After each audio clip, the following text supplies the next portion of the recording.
طبعا ده حمام مصر اصيل. حمام الصف عامة بيتميز بالدماغ الصغيرة، الوش القصير، الدماغ المستديرة، الجفون الرقيقة، العينين اللي لون توبها.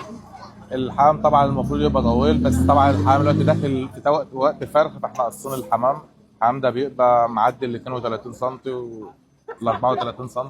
احنا دلوقتي هنتكلم عن التفاصيل ومواصفات الحمام الصافي.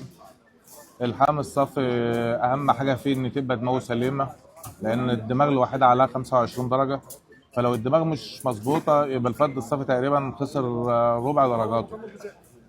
تاني حاجه العظم، عظم الصافي عليها 20 درجه، لازم العظم يبقى على بعضه. فرد يكون تخانه عظمه قد دماغه.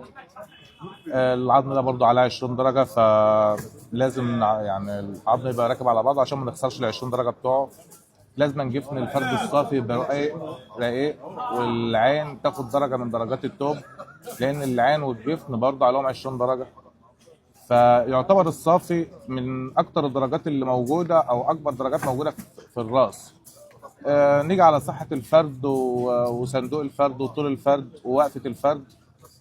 ده عليهم 15 درجة. وفي توب الفرد مثلا لو احنا داخل برقبه خضراء، يخش المواصفات مع برقبه خضراء. داخل ازازي بيخش المحاسنه مع الازازه.